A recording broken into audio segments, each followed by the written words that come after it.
He's not pining. He's passed on. This Black Swan is no more. He has ceased to be.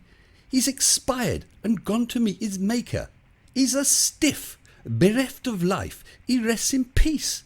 If you hadn't nailed him to the horizon, he'd be pushing up the daisies. His metabolic processes are now history. He's off the twig. He's kicked the bucket. He's shuffled off his mortal coil, run down the curtain and joined the bleeding choir invisibule. He's chuffing snuffed it. This is an ex-Black Swan.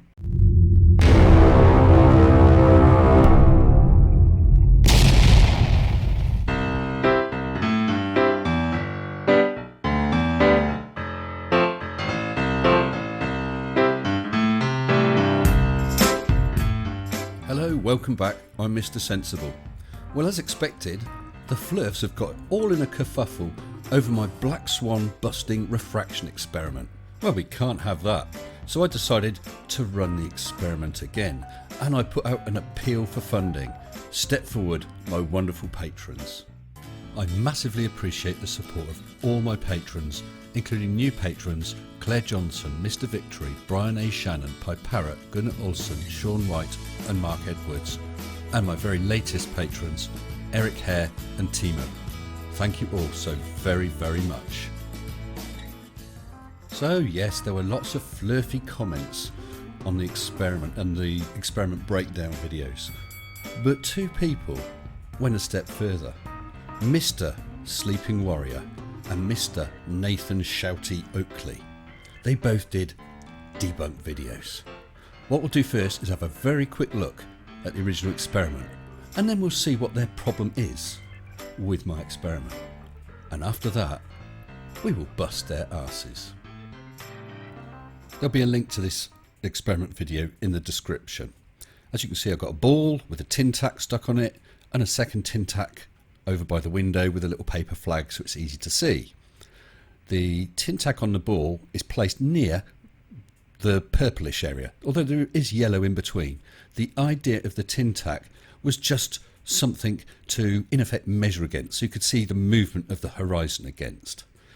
My camera is running the whole time. There's no cuts, no edits.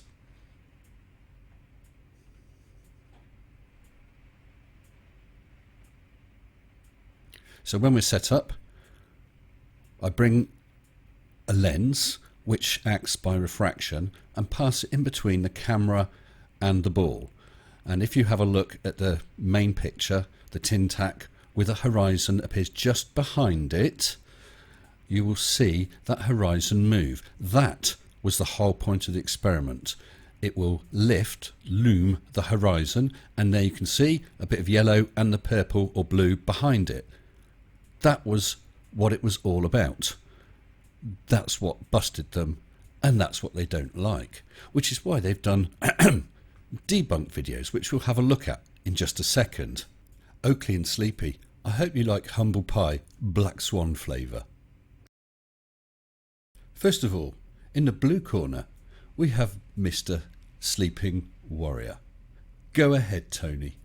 Do your worst. Okay, 10 minutes after his recent upload, Mr. Sensible's claim of a debunk is debunked already. By me. Mr. Sensible has done a video where he claims to show the effects of looming, right? Yes, Tony. I loom an area behind the tack and the horizon itself. He's not debunking the claim that we make, he's debunking a straw man, a claim that we did not make. Well, I think I did, but okay, perhaps there's some misunderstanding. So let's let you clear things up. We all know that looming is a thing. It's defined. It's looming up objects with respect to the horizon. And he demonstrates that. Well, thank you for that, Tony. You agree that I have shown looming. Carry on. But what Mr. Sensible should be doing to debunk the Black Swan is putting the putting the pin 10 units further behind the horizon. Okay, so you want it behind the horizon. We'll discuss the units and scale in a few minutes. He needs to have the horizon of the basketball with the dimples. He needs to have the horizon in the foreground. with the pin, the upside down pin that you're looking at on screen right now, that needs to be in the background 9 or 10 units away, relative units, doesn't matter about this, the scale. It can be centimetres, it can be dimples, it doesn't matter. So long as it's 9 or 10 times further away than the actual horizon that he creates, that he's got in the foreground. And then rather than using his magnifying glass to bring something behind the curve into the foreground so we can see it, he needs to use his magnifying glass to make the horizon go 10 times further and appear behind the pin. That's the point we're making, Mr. Sensible. Not that you can loom something up from behind it. That's a straw man. Make the horizon go from 1 unit to 10 units and demonstrate that you can move the physical horizon of your ball behind the pin. Well, as I said, Tony, I think I've already actually done that. I would be willing to bet that the thickness of the ink of that purple area would be higher, taller than those gas platforms when you take it to that scale. And I have brought a large amount of that purple area into view. I moved the horizon from in front of the purple area to behind it. But hey, let's carry on. This is fun. If you can't do that, admit it. If you can do it, demonstrate it. Well, I've done the best with the tools at hand, Tony. I don't suppose you've got an egg I could borrow, or perhaps a TDS meter that measures something. I don't know what. I challenge you. Redo your video.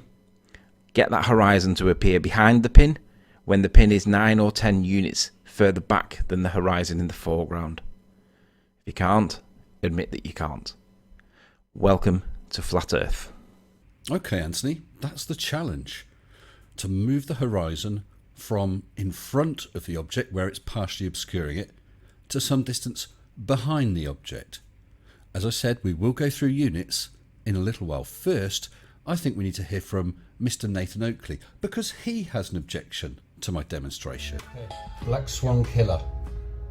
Over here we have a little tack with a white paper on, a little flag. Here we've got our sphere with our platform on, and we've got this blue area which is beyond the horizon. It can't be seen. So let's quickly dispense with this complete clown called Mr. Sensible. Clown?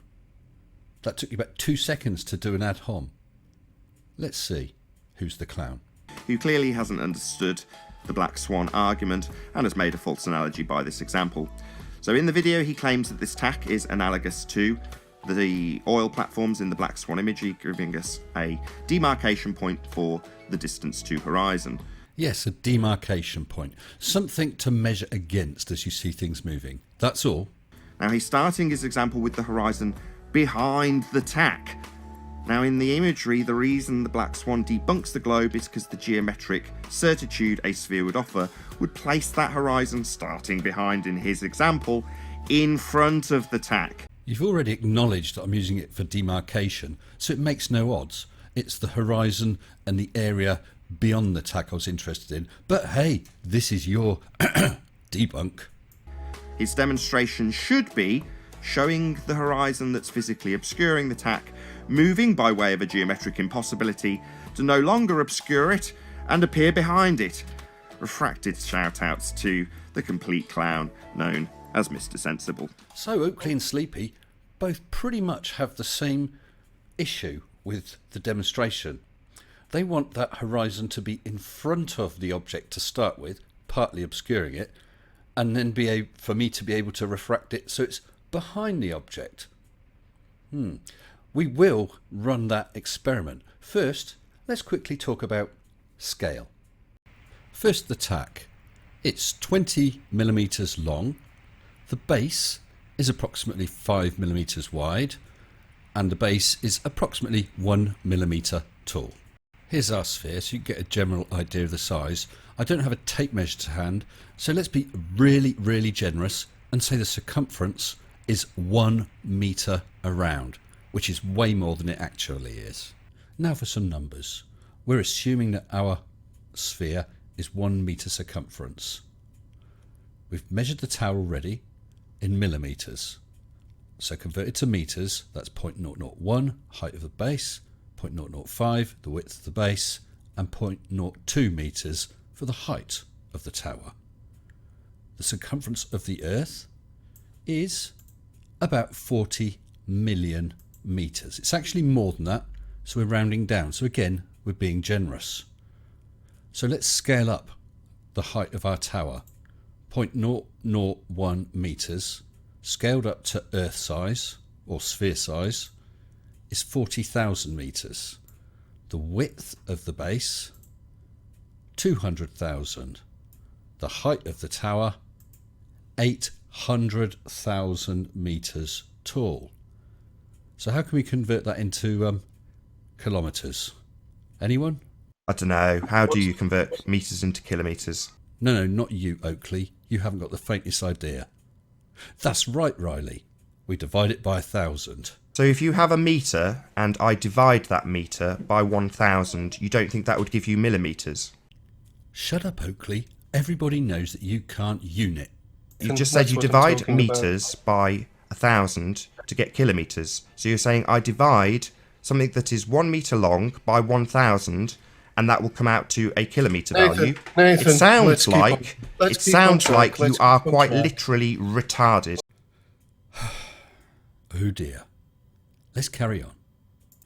So for the height just of the base, that gives us a height of 40 kilometres.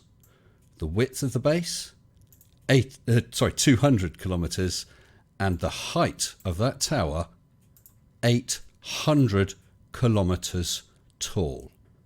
So as you can see, we do have a bit of an issue with scale.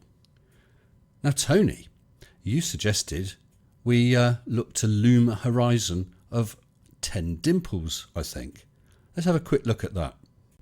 Well, 10 dimples appears to be just a fraction over 2.5 centimetres. So again, let's be generous. Let's call it 2.5. So that's 25 millimetres. So 10 dimples. That is, as we've just measured it, 250 millimetres, which is 0.025 metres. Scaled up for our small Earth size, 10 dimples is 1 million metres. And as Tony knows, but Oakley doesn't, to scale that to kilometres, convert that to kilometres, you divide by 1,000, Oakley, which gives us 1,000 kilometres.